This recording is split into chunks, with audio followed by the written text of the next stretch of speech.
If you're getting started in the world of selling your photos, you'll have come across the term image licensing.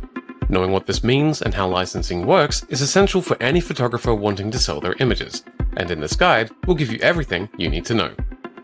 What does image licensing mean? Image licensing refers to the practice of selling a license to use your image in a specific way, rather than selling your photo outright to a buyer.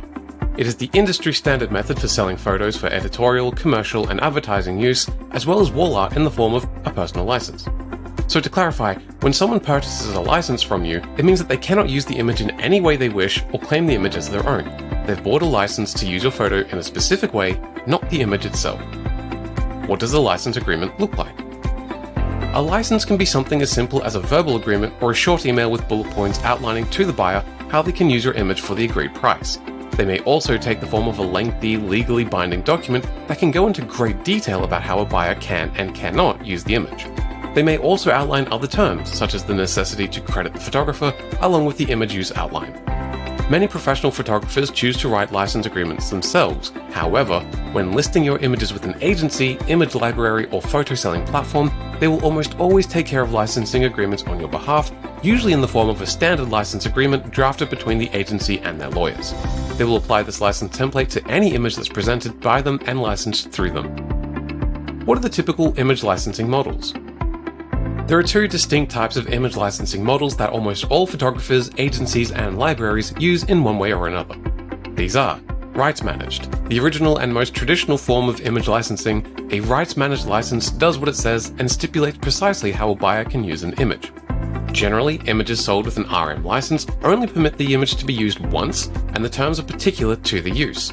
Fees for using images with an RM license will also vary depending on the type and scope of use. Royalty-free. A newer model for image licensing, synonymous with subscription-based stock photography websites. Royalty-free licensing allows a buyer to purchase an image file and use it in a broad range of ways without needing to pay an additional fee each time they use it. Usually, a royalty-free image will be purchased at a fixed amount, and the buyer is then free to use the image for an unlimited period.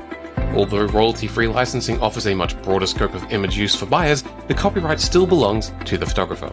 Prices for royalty-free image licenses can depend on the size of the image purchased. A low-res image may cost less than a high-res image, as there is less scope in how the buyer can use the picture. RM versus RF. There are unique benefits to both licensing models, but also some drawbacks for each. RM licenses give photographers more control over how a buyer can use their image and how much they want to charge depending on the use.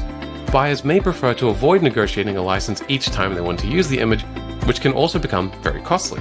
An RF license may save a lot of time and money for the buyer.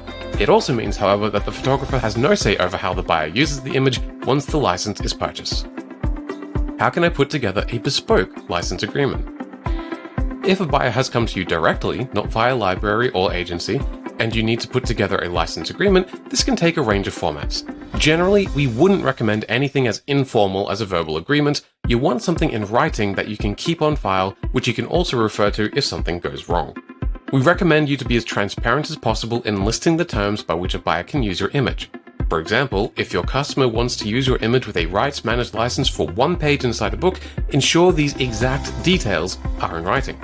The same goes with royalty-free license agreements. Make sure you and the customer are aware of all agreed terms and have agreement of the license terms from your buyer in writing. Keep a record of all correspondence. Suppose you're negotiating a license for extensive use like a global campaign. In that case, we'd recommend enlisting the help of a copyright lawyer.